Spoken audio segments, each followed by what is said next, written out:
Am I a hero? I really can't say, but yes. Welcome, and consider yourself lucky. You've stumbled upon the Bro Sports Podcast. It's like eating a hot circle of garbage. Now we'll be talking sports. Whether it's not being picked for a team, or being picked for a team, and then showing up and realizing that the team doesn't exist, or that the sport doesn't exist. I should have known. Poop ball? But more than that, we'll be talking about life, love, the pursuit of happiness, everything as it relates to being a bro. Sometimes we play who can put the most M&Ms in their So mouth. sit back, relax, and if you can get through the whole 30 minutes, I guarantee satisfaction. That's what she said. We are Professional. If you're listening to this, I've got good news. Your ears are working. I'm really cool. And I'm the Cartman, and this is Bro Sports. Top of the morning to you. This is Lucky Show number 7. Lucky Charms, Rainbows, Leprechauns. On today's show, we're talking Week 5 of the NFL. Oops, told you so, surprises, disappointments, impact players, and I've got good news for you, Cartman. The Chiefs cannot lose this week. Why is that good news for me? Because you love me, dumbass. Oh, okay. Really cool, and I will pick Week 7. And yes, even though the Chiefs aren't playing this week, I picked them to lose. Then, turning points. Then Geek Speak. You ready, Cartman? Let's do this. Ladies and gentlemen, let's get ready to Talk about sports. He did stick his nose in there and everything else he had.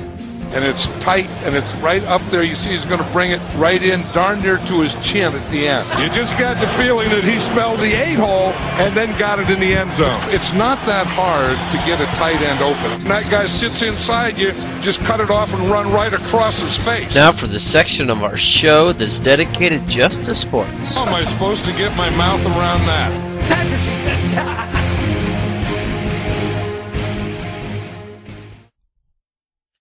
All right, Cartman, I have to kind of set the record straight a little bit. I gave the wrong record last week. Oh, does it help me out at all? Nope. I just forgot to crud. include the last 2 games of last week, of the week before, you know what I mean, of the Sunday night and the Monday night leading into last week's show. So we both got those right anyway, so it didn't really affect the standings. I was still 5 games ahead of you. But this week you did a little bit of catching up on me. I did, and you're welcome. You're only down 3 now. So I can make that back in 1 week. You could, but you won't. I might. Depends how I pick this week. Sure. Or it depends how I pick, actually. Last week I sucked. I went 6-7. Wow, losing record, that is horrible. God. That's worse than the flip of a coin. All right, our week 6 report card. All right, well, I'll start with my oops this week first. My oops is picking the Chargers just because you picked the Broncos. And it looked good there at the beginning of the game. I mean, Chargers were kicking their butt. But, oh my gosh, oops, and the Broncos came back and won. I could have gained another game on you, but I screwed up. My biggest oops was going with the 49ers. The Giants went into San Francisco, and they just dominated that game. I picked the 49ers, and it was another one of those games where you're like, fine, just to piss you off, I'll pick the other team. And I said, that doesn't piss me off. 49ers are going to win this game. And they got their butts kicked. I just said that as an argument. I knew the Giants were going to win that game. You did not know anything. Yes, I knew it. Just to piss me off. That's what you do. That's why you live your life. Just to piss me off.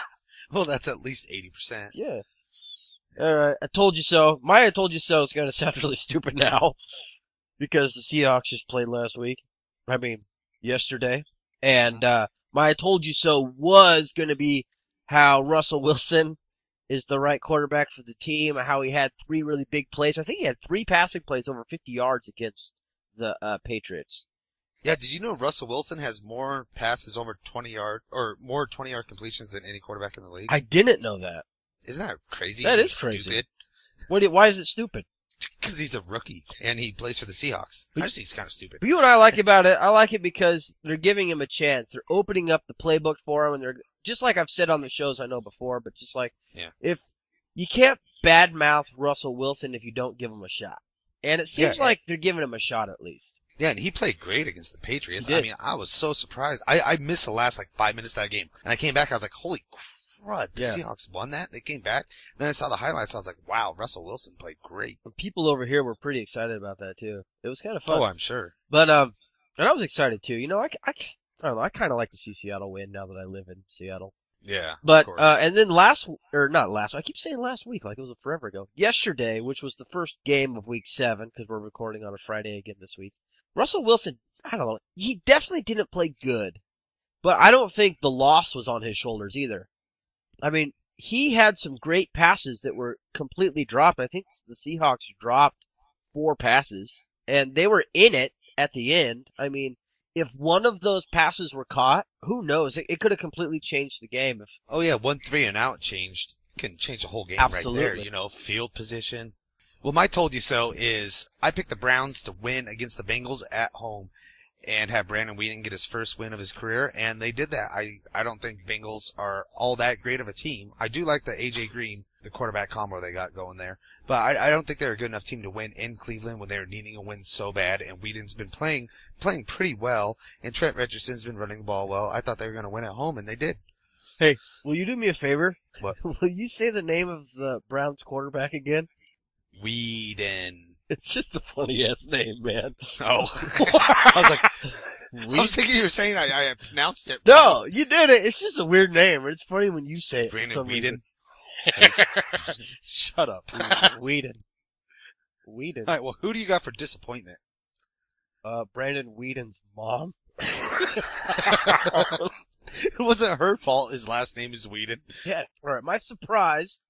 I actually have 2 of them. My biggest surprise is how the AFC has only 2 teams with a winning record. That is crazy. It's good news for me because my Chiefs suck. They're 1-5, but they're still not out of it by any means. Are you serious? There's only 2 teams with a winning record in only the AFC? 2 teams with a winning record, and they're playing each other this week.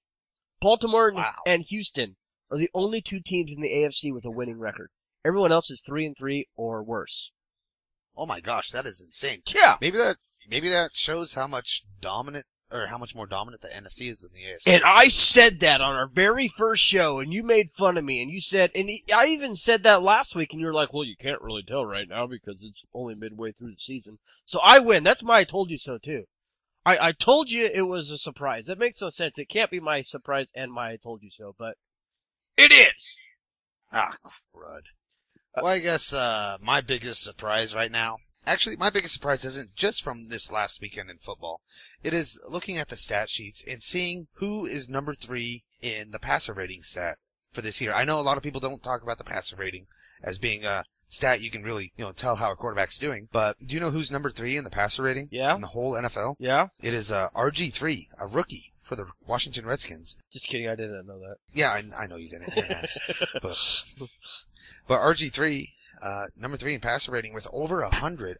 There's never been a rookie quarterback to finish his year over 100 in NFL history. And right now he's at, I think it was 101.3. It's a huge surprise to me. And that's why I have it as my surprise for the week. And you know what? You know what's lovely?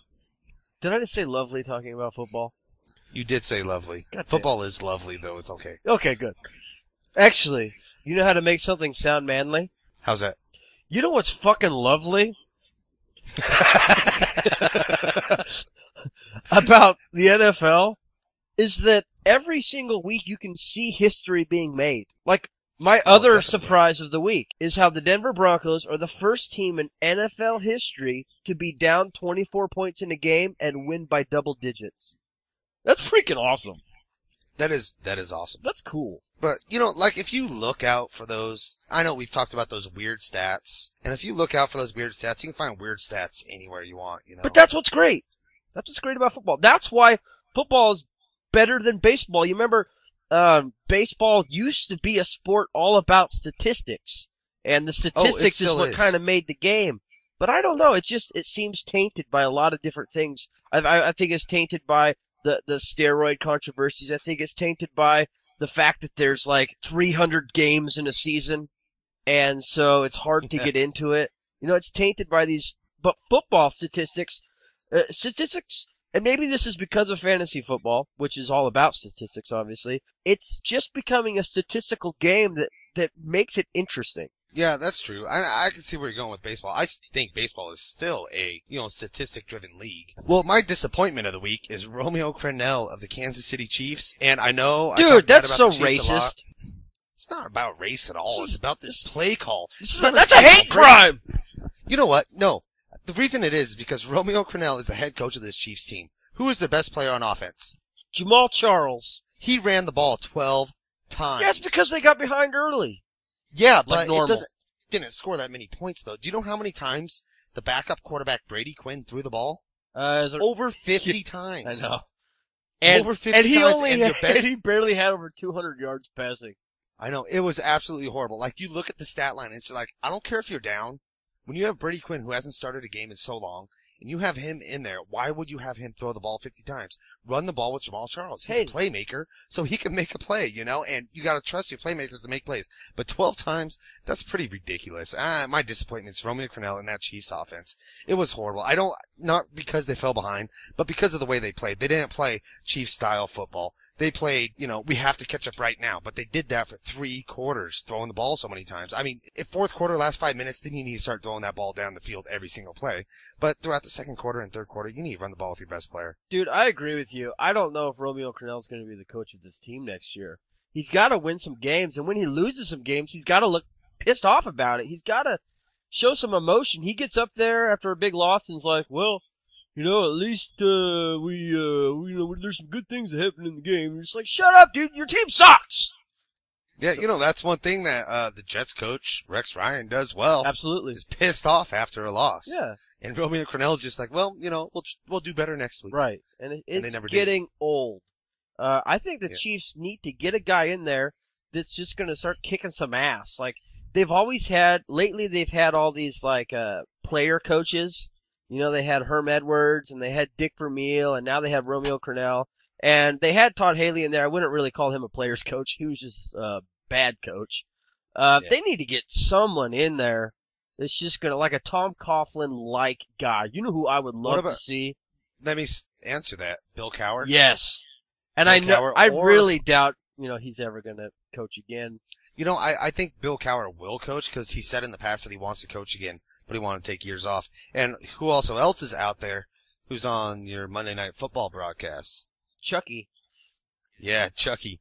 I think he would be a great, I don't know about a great fit for the team, but I think he would do a good job. And he's going to coach again. He's so young, I can't see him retiring. He's sitting in a booth the rest of his career. So if the Chiefs could get a guy like that, a guy who has a Super Bowl ring, these guys are going to look up to him and be like, oh, well, you got fired from the Browns and then rehired as defensive coordinator and then we're head coach again. Good. And then now you're here and now you're, I don't think you can really take Romeo Crennel seriously. I think he should have stayed the defensive coordinator, Absolutely. which I've said on this show before. I've said that on this show before. He should have just stayed the defensive coordinator, not the head coach. Do you want to be a dream situation for me? Is if we got a coach like Bill Cowher and we still kept Romeo as a defensive coordinator. Yeah. Well, sometimes you just gotta say goodbye and get rid of him. I mean, at this point, I don't think he could do that. Although he has done that before in his past with the Browns, He was the head coach, and then he got fired as head coach, but he stayed on as the defensive coordinator. Oh, cool. I didn't know that. So he did that before, and so, maybe he'd be willing to do it again. Hey. But he got fired as defensive coordinator again, too, so. I thought, no, he didn't get fired from the Browns. He was having all those health issues. So he took a year, he took a year off, and then the Chiefs hired him after a couple years off. He had a couple heart attacks. Oh, he did? Really? I think so. Apart from losing so much. Dude, you just laughed about a heart attack, you asshole. That's rude. Well, no, I was laughing. No. Shut up. It's recorded. No. I didn't laugh. I'm going to edit my laughing out. You're an ass. Right, my disappointment is the NFC. Is it North? No. Never eat shredded wheat. East. The Cowboys and the Eagles in that division. Finding ways to lose constantly. These guys are just roller coaster teams that cannot win. The Eagles are almost as bad as the Chiefs, especially Michael Vick, and putting the ball on the ground. That's no news. It's been happening all season. At least that's consistent.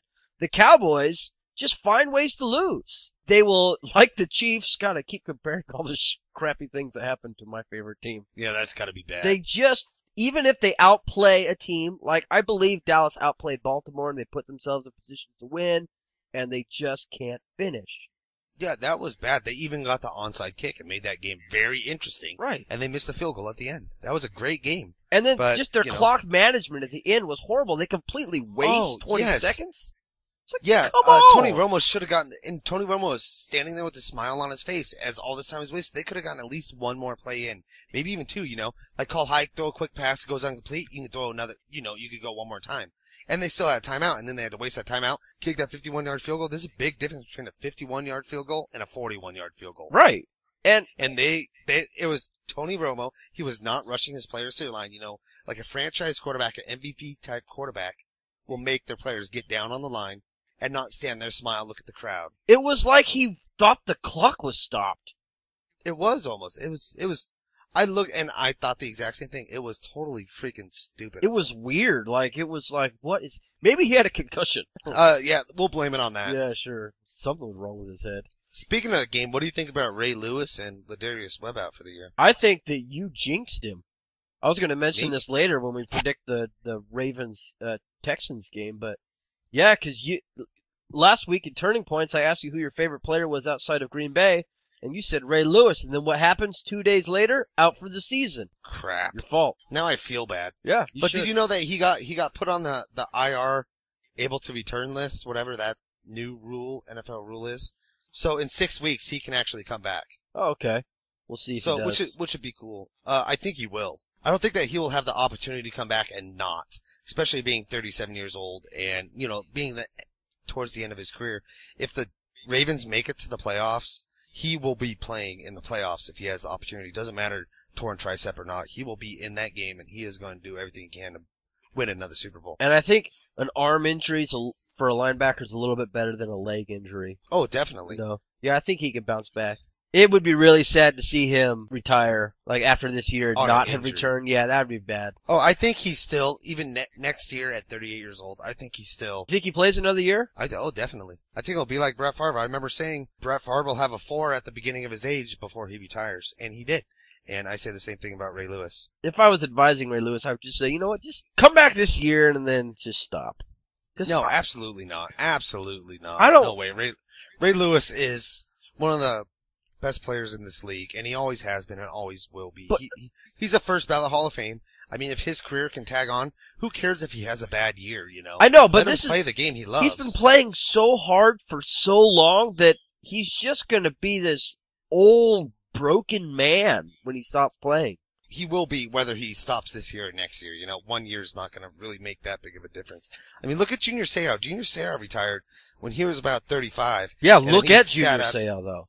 Junior Seau was being like, all these concussions that may have contributed to his depression and him committing suicide.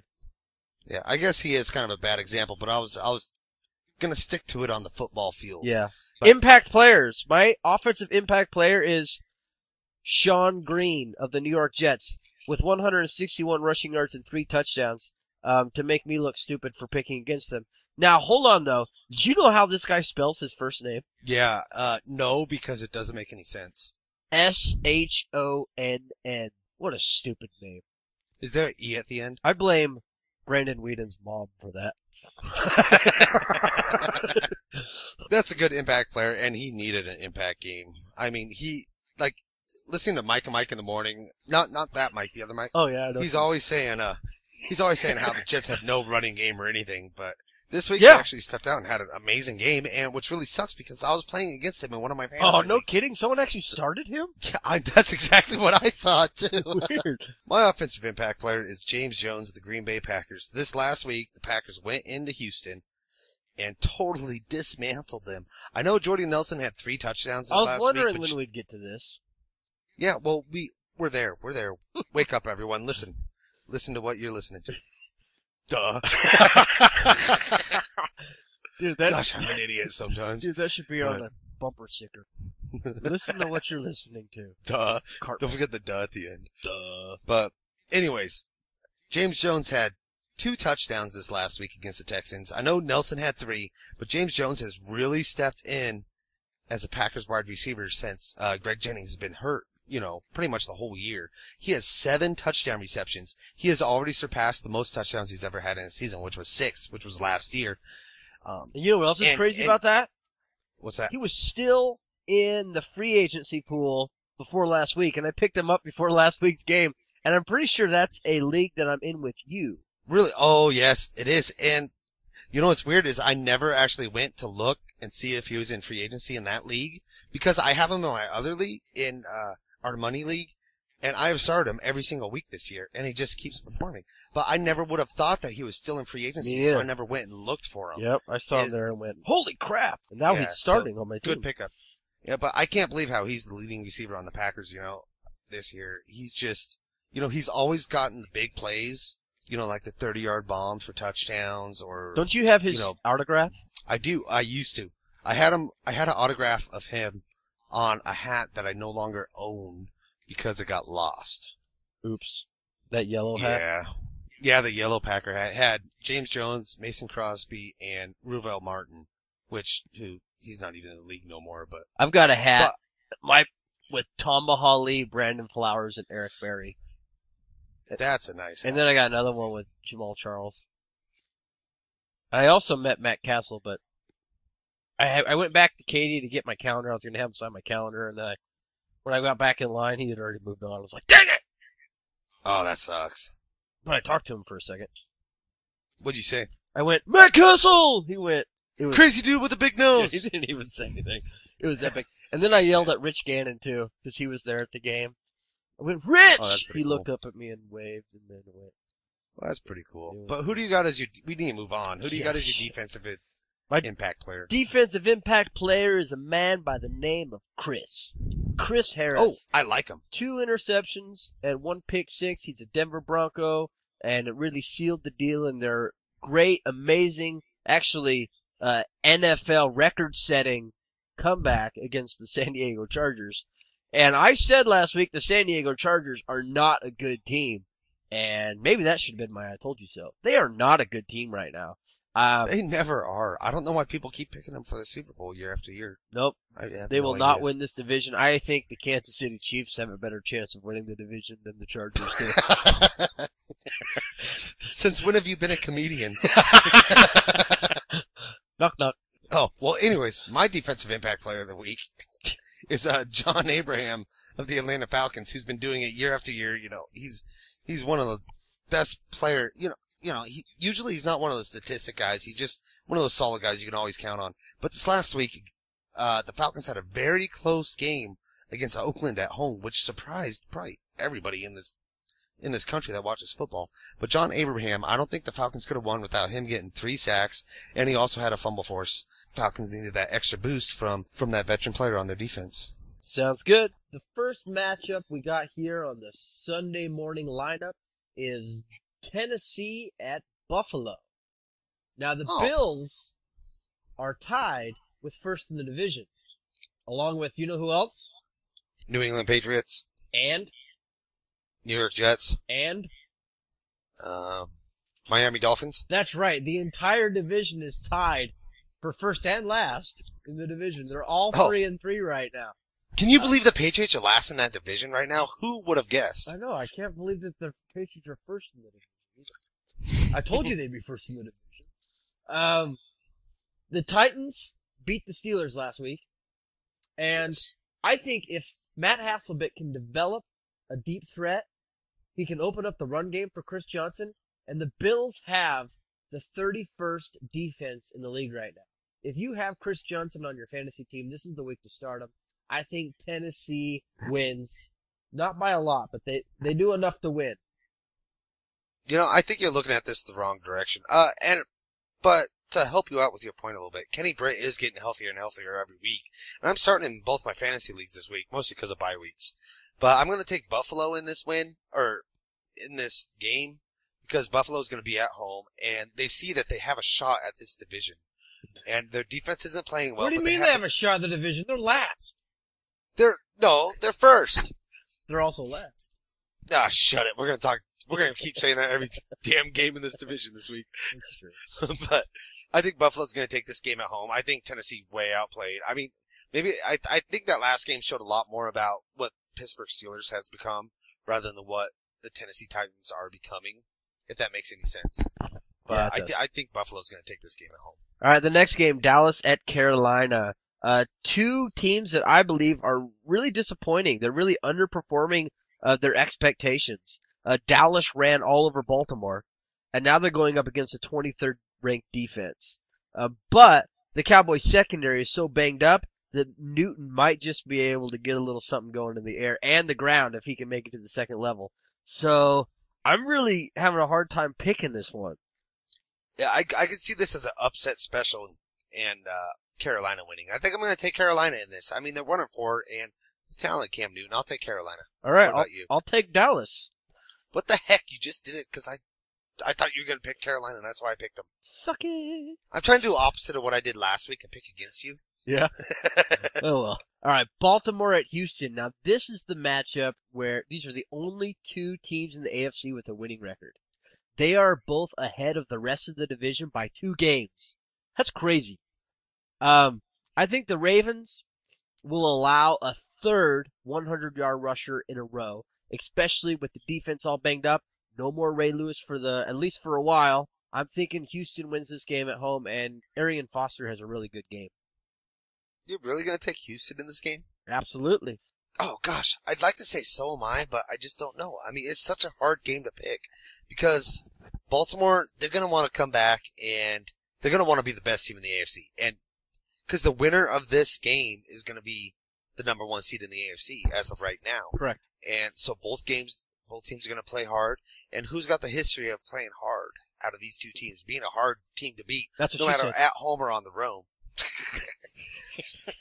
But, if Baltimore was at home, I would pick Baltimore, like, no question, because Baltimore's won so many games at home in a row. They've been barely winning these past 2 games, though.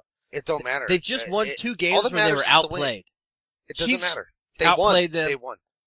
And They the won. Cowboys outplayed them. I don't see how you can say a team outplayed another team, but the team that outplayed them lost. Really, They you didn't don't say outplay that? them then. Well, what about didn't outplay the inaccurate reception game? The inaccurate reception game, they had a lot of help to win that game. Well, But honestly, I don't think the Packers outplayed the Seahawks on that game. The Seahawks kicked the Packers' butt in the first half, at least. We're arguing so much, but I'm going to take Houston in this game as well. You son of a bitch.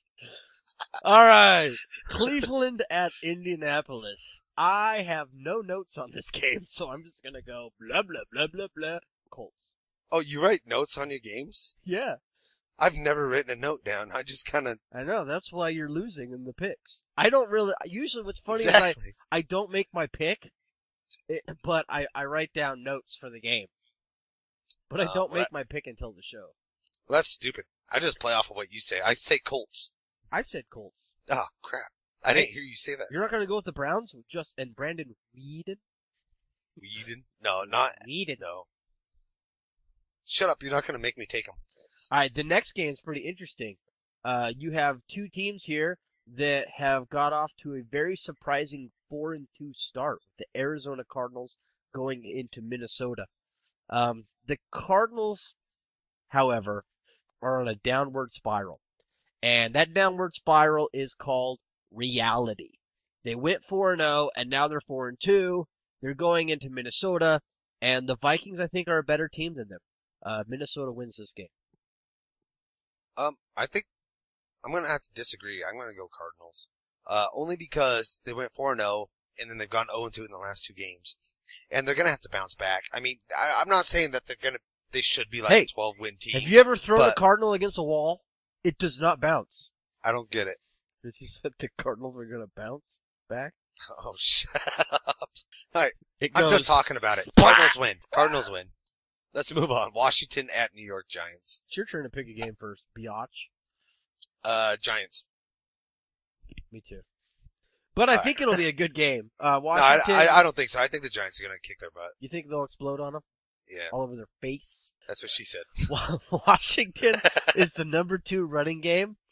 Has the number 2 running game. But I think this game is going to come down to experience and Eli Manning. Can you imagine, like, if the Washington Redskins do win this game, they're both going to be 4-3. That would be cool. And then with Dallas and Philadelphia, depending if they win or lose this week, this could be a very close division that goes any of the 4 teams. It's a close win this conference, division. man. It's an exciting definitely conference. crazy. I wish Speaking of which, I wish the Super Bowl could be two teams from the NFC, just because they're so much better than the AFC. there are some good teams in the AFC, and The Chiefs. But, oh gosh, I don't even know why I talk to you The sometimes. Chiefs are a really good All right. team. They just Shut can't up. win. Shut up. If Shut up. winning wasn't important, the Chiefs would be awesome. All right, well, let's move on to, speaking of exciting, let's move on to the next game. Yeah, go Green Bay Rams. at St. Louis. Woohoo! Is it my turn to pick first? Go for it. No, it's mine. Green Bay. Me Green too. Bay's going to kick some ass. James Jones is going to get me another 2 touchdowns for my fantasy. Aaron Rodgers is going to back up that 6 touchdown week, which is absolutely amazing. Didn't even play most of the fourth quarter, and he still had 6 touchdowns. Green Bay Packers are going to beat the St. Louis Rams. I couldn't disagree with you more, except for who's going to win this game. I have no idea what the hell you just said. I think the Packers will win, but they're not going to win because of their offense. I think their defense is going to step up and win them this game. Aaron Rodgers is not going to throw 6 touchdowns. He's not even going to get close to that. I think Aaron Rodgers will throw maybe 1 touchdown, maybe 2. It's going to be a low-scoring game. Are you serious? It's going to be a low-scoring game. They'll win. They'll I think my prediction for this game would be like, so maybe 2 touchdowns to Aaron Rodgers. Be like 17. So you're saying the 17-10. You're saying the St. Louis Rams defense will be able to keep Aaron Rodgers' numbers lower than the Houston Texans defense, who had like one of the best defenses in the league going into last week? Yep. Crazy. You want to put Crazy money on talk. it? How come every time we argue it, we agree, but we argue for different reasons? Because you smell bad. All right, the next game, the Saints at the Tampa Bay Buccaneers. And let me tell you a little bit about this game. The Saints are going to score a lot of points. They're the number 1 passing team going into this week, and the Tampa Bay Buccaneers are the number 31. They're 31st against the pass. So if you have any Saints receivers at all, even if they're like number 6th on the depth chart in fantasy football, play them. Saints are going to run all over the Buccaneers. I agree with you. And I thought it was kind of surprising, looking at this matchup, that somebody in one of my fantasy leagues traded away Jimmy Graham. What the hell? This week. I know, of all weeks to trade him away, this shouldn't have been it. I go New Orleans Saints No, as man. well. Sometimes with trades, you just got, with fantasy football, here's another tip for you guys. I got another trade pending. Maybe I shouldn't say this because I don't know if the guy I got this pending trade with listens to the show or not. Do it. But I got a trade pending. This guy wants to give me, I have, in our league that we're in the league that you're commish, I have 3 of the top 4 running backs. I have Alfred Morris, Jamal Charles, and Ray Rice all on the same team. And so I want to trade one of them for a quarterback because my quarterback is Michael Vick, and then I don't have a backup really. Yeah, I saw that message you posted. Yeah, and so this only one guy quarterback. responded, and he wants to give me Matt Ryan for one of the running backs, and he wants Ray Rice. I'm not giving Ray Rice for Matt Ryan because Ray Rice is, he's a number. You know what? But I will give Morris for This Charles. is the same guy that gave you Ray Rice for RG3. It is. Yes. But so I will take Matt Ryan from him, but I'm not going to take him this week because this week he has a bye. So why would I trade for him? So I'm going to hold on to the trade a little bit, and then I'm going to reevaluate the trade, or I'm going to not reevaluate it. I'm going to edit it. What's that called? And I'm going to offer him a different running back. I'm not going to give him Ray Rice because Ray Rice is like the second pick in the entire draft. You said you have Alfred Morris. Yeah. This is exactly what you need to do. Wait till after this weekend. The name of his team is Redskin Nation. I know. Give him Morris. Let him have Morris and RG3. Take Matt Ryan from him, and just, that's all you got to do. It's easy. I'll even easy peasy lemon squeezy. Like, that's it. Number 1 in the division. New York Jets at New England Patriots. It's also for last in the division because the whole division is 3-3. That's true. Shoot, as inconsistent as the New York Jets are, you just don't know what team is going to show up. You don't know what offense is going to show up. Is it going to be the offense that can't run the ball, or is it going to be the offense that can? You don't know what defense is going to show up. Is it the one that's going to get completely blown out by a mediocre San Francisco 49ers offense, or is it going to be the one that completely shuts down? So you just don't know, and because of that, I can't pick them. I don't feel comfortable picking the New York Jets, even though I do think they have a chance of making this an interesting game. I'm going Patriots. They have the number 1 offense in the league right now, and that's enough to pick them. Yeah, I gotta go Patriots too. I mean, Patriots at home against the New York Jets. I don't even see why there's any argument. Patriots at home. All right, the next game is an interesting, really boring one. I'm not even interested in this game enough to watch the highlights. It's the Jacksonville Jaguars going into the Oakland. I'm going to go with the Jaguars on this one because I think this one, does that count as an upset? Because I don't think I've picked one yet. No, you haven't. But this will be my upset. No, it doesn't even count. They're both 1-4. Doesn't count as an upset. Fine. But I think the Raiders, the way that Carson Palmer plays, I mean, they're 1-4, so he doesn't play that well.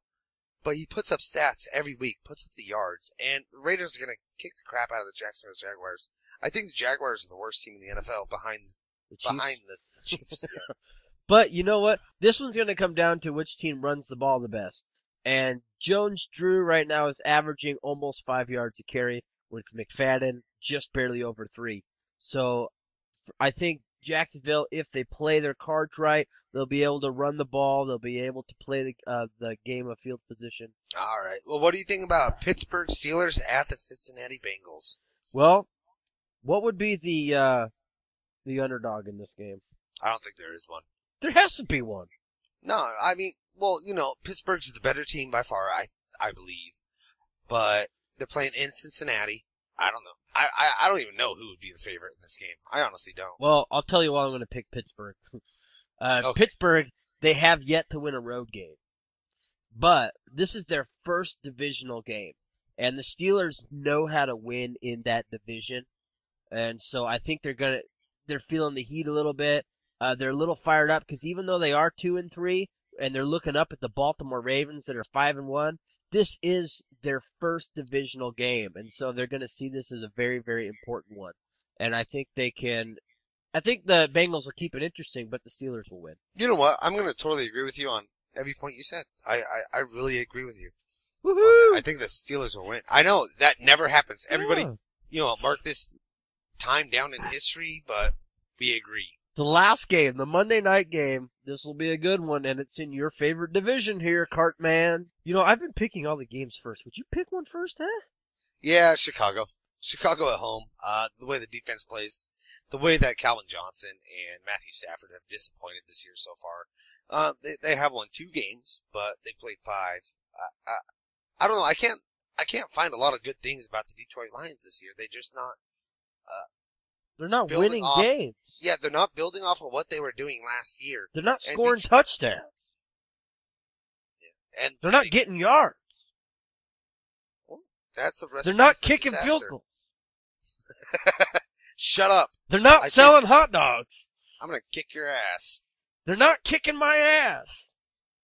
Not kicking anybody's ass. I go Chicago Bears. All right, the Bears are the number 1 in rushing defense and they're 3rd in overall defense, while the Lions are number 2 in total offense. So this is another one of those games where we have strength versus strength, just like we had with the Patriots and the Seahawks last week. Now, I said this last week, I'm going to say it again, and this time I'm actually going to stick with what I believe.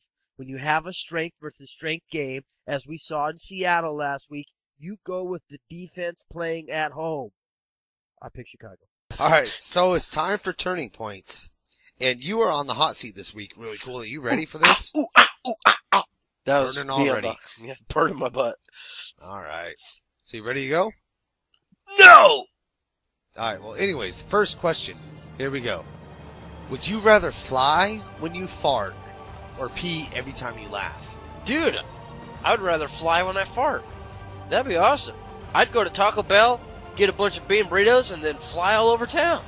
Well, yeah, but you're going to control your flying. But anyways, will Romeo Crennel be the Chiefs coach next season? Yes, he will.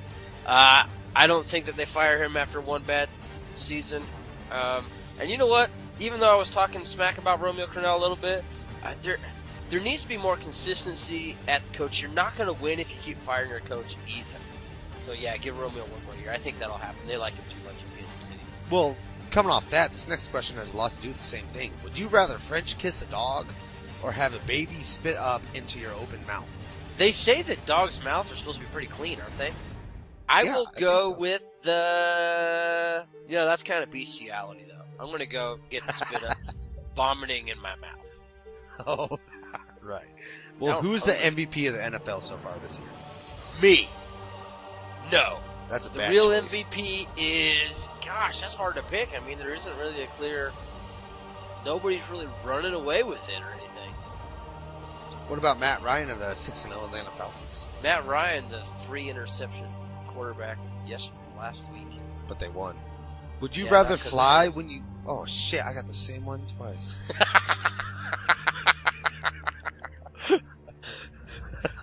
Wait, dude, I'll give a different answer this time. Okay. What was it? I'd rather pee when I sneeze. Hey, What why... was- Yeah, I don't know why I had the same question twice. I'm an idiot. But who is the defensive MVP of the year so far? See, I didn't give you an offensive one. So for defense, I will shit. say J.J. Watt. Easy. He's just a monster, man. He is. He's crazy. Especially for a white guy. Yeah. He's a Okay. monster white guy. Last question. What is the best Disney Pixar movie ever made? I don't know what's Disney Pixar. Is Megamind Disney? No, it's not Disney. No. Damn it, I like that one. Up. Yeah, like... Is that one? Yeah, that's a good one. Alright, I'm gonna go Up. I just think that's a pretty good one. That's one that I never get tired of watching. It's meaningful, but it's got some moments in it that are just so dadgum funny. That little Asian Boy Scout is freaking hilarious. He's Asian? Isn't he? I've never thought that before, but What? maybe he is. Yeah, he is. He's Asian? Really? Yeah. That's a fat little Asian. Sumo wrestler But, in training. no, wait. Best Disney Pixar movie of all time has got to be WALL-E. Well, as an That's a adult, good one, too. I love WALL-E. I think that's one of the best movies. But, you know, Up does make you cry. I don't know. I cry within the first 10 minutes of that movie every time I watch it. Pussy. Well, I don't know. What gets better than robots and then seeing our future and seeing a bunch of fat people in, like, hovercraft wheelchairs? You know what I don't like about WALL-E though is that the message is too in your face. It's too obvious. It's too like, America's fat and we suck at taking care of our country. Whereas the Up one's a little bit more meaningful and the message is, even though it's also kind of really clear, it's less in your face. Y'all ready for this? Kill me. Moving on to something else. You don't seem to have much of a handle on this. Sports talk is over.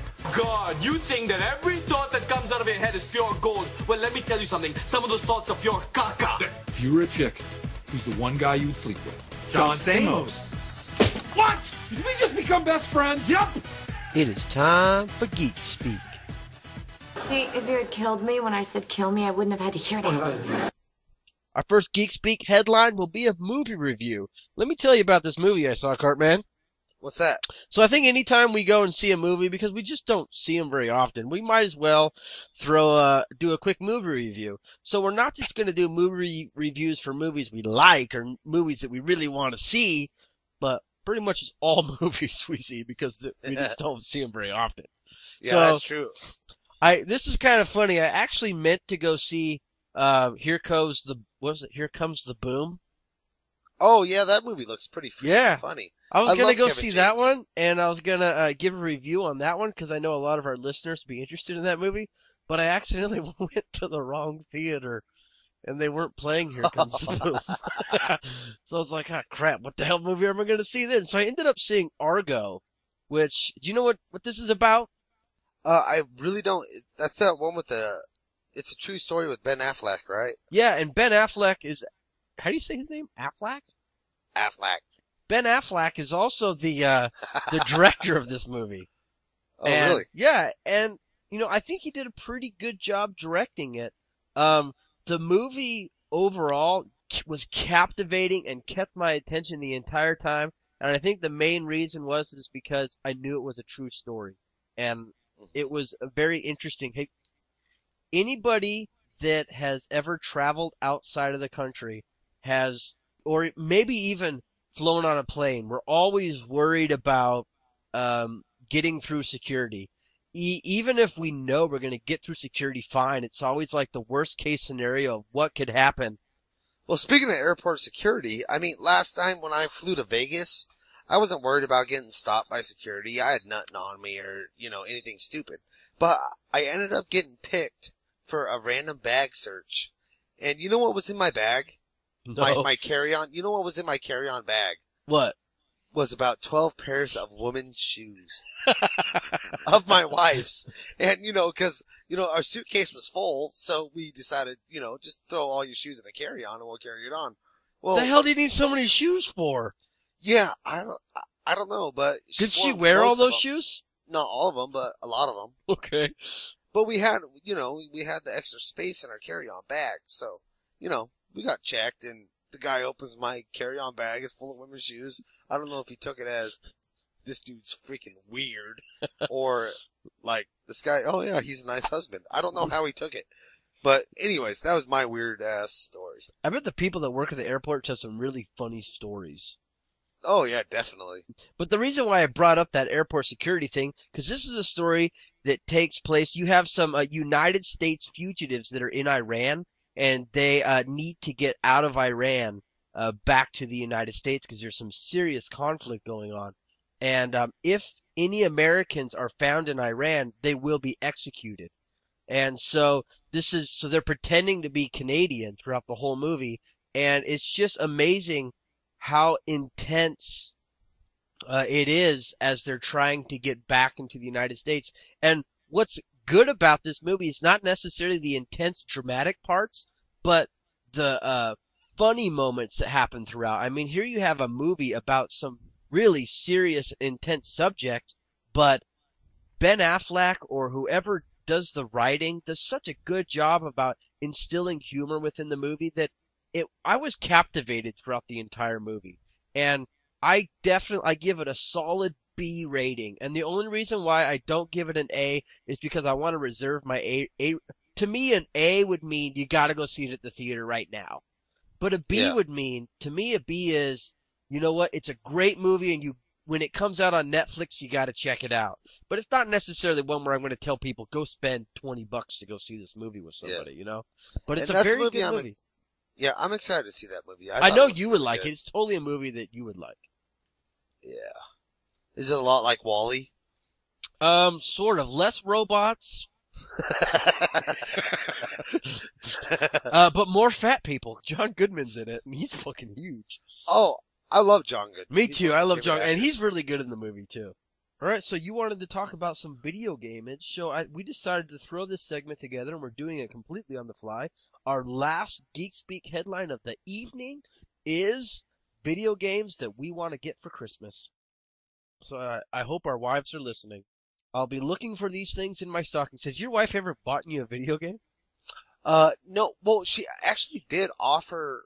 We were actually talking about it just today or yesterday. She wanted to buy me the new Assassin's Creed for Christmas, but I told her not to because I want to play all the first one or all the ones before I play the new one. Yeah. Like I want to play the Brotherhood and everything, and that's why I'm playing Assassin's Creed 2 right now, and which is actually pretty amazing. You can't tell this game is like 6 years old. Yeah. It's an amazing game, and, she would buy me a game if I told her which ones, and I told her I really want to play, Borderlands 2. Mm-hmm. Borderlands 2 looks like an amazing game. Anybody who's played it has said, hey, this game's pretty awesome.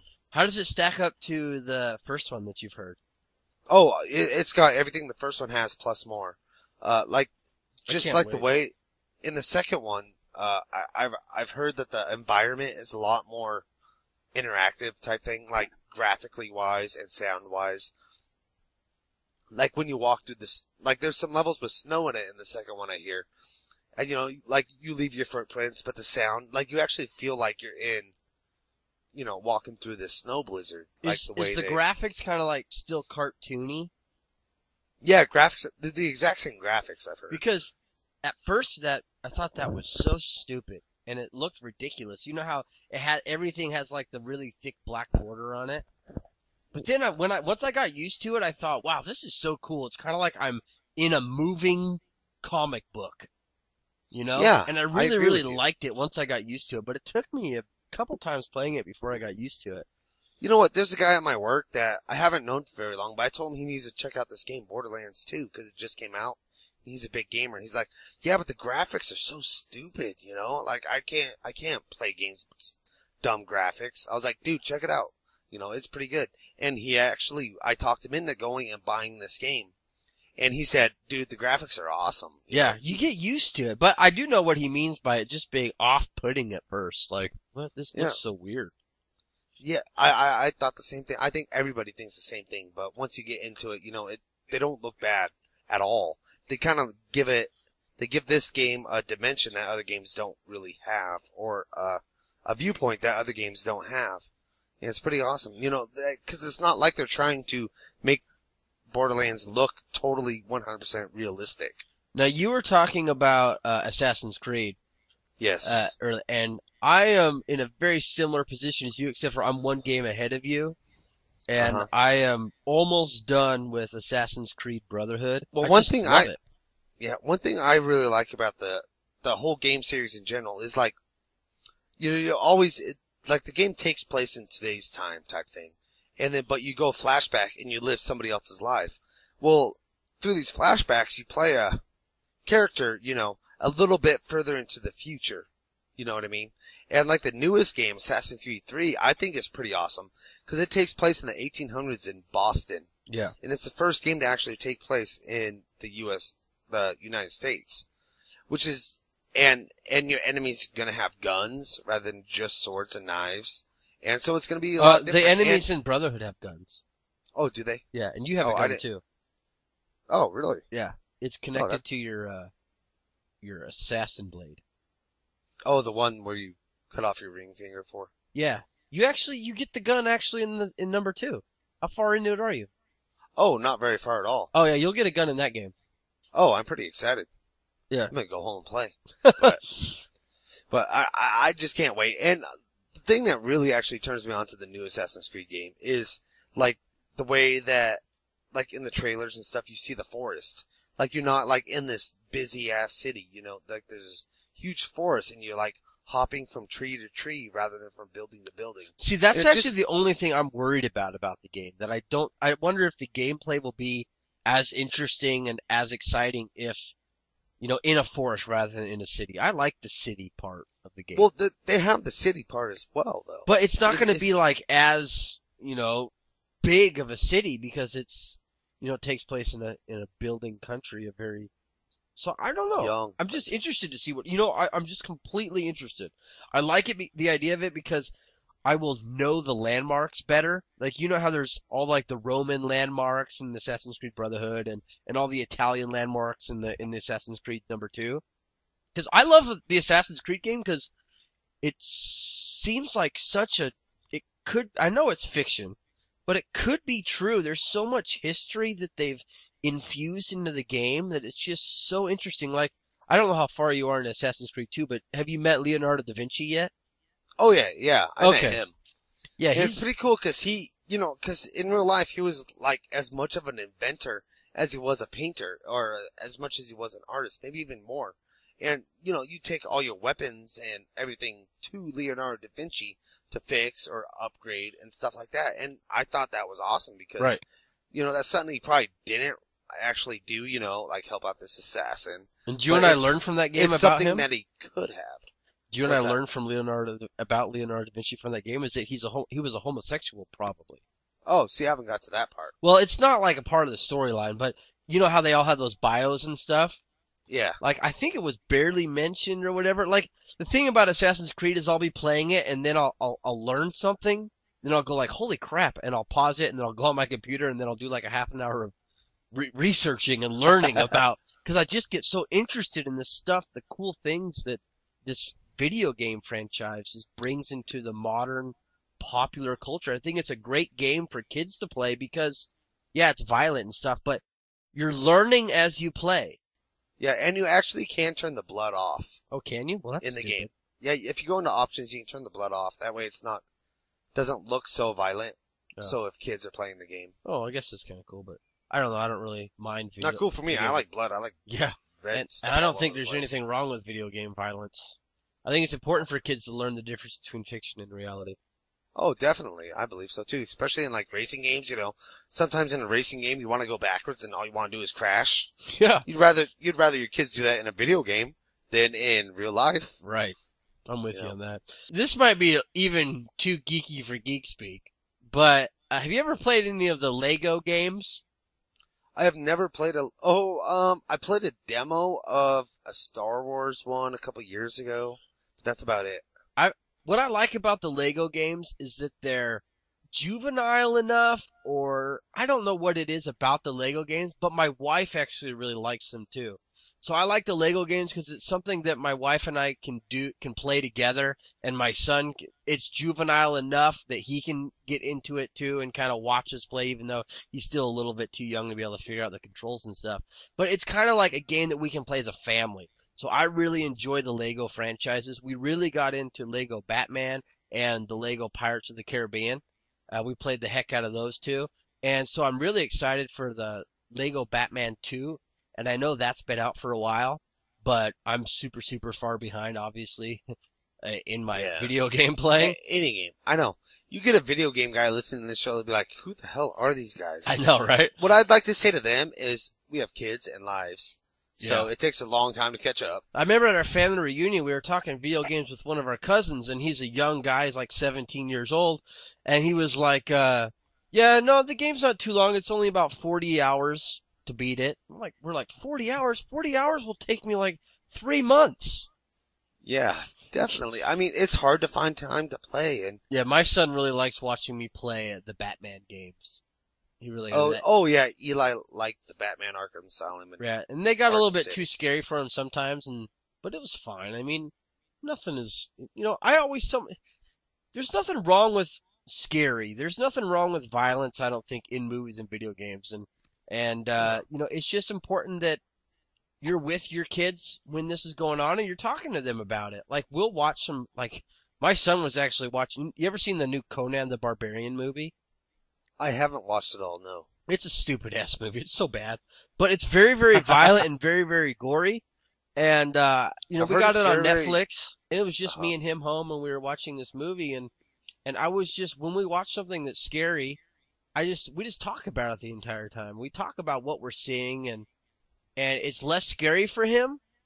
Plus, I'm teaching him. He's learning the difference between fiction and reality. He's learning these things. I think that's important for us to teach our kids. We're not just going to pop in a violent movie and then have them sit and watch it by themselves. But, I don't think there's anything wrong with violence in media. I don't think there is either. If it's controlled. I agree with you. Like, does Eli get scared when you take him to like the Halloween stores? Oh no, Eli loves the zombies and the scary things at the Halloween store. See, he's not scared by that kind of stuff. Parker loves that stuff too. And you know why? It's because we teach our kids this is pretend. This is fictional. This could not hurt you. Yeah, and so Parker, he asks every day now to go to the Halloween store because, it's very, very scary. In fact, I sometimes get scared walking into those stores. Oh man, this big giant spider popped out at me one day, like, couple weeks ago, scared the living crap out of me. Yeah, but our kids love it because they know it's pretend. And my son is actually walking around that store all the time going, this is pretend, or this is pretend. And I think that's important for our kids to know that.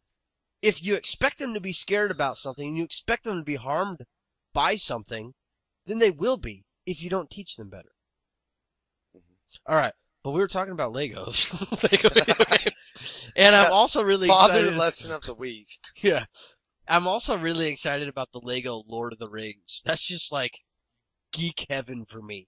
And I finally got my wife to sit through all of the Lord of the Rings movies, and it took me having to sit through all of the Twilight movies. So I really paid my price for that one, geeks. Yeah. What'd she think of the Lord of the Rings movies?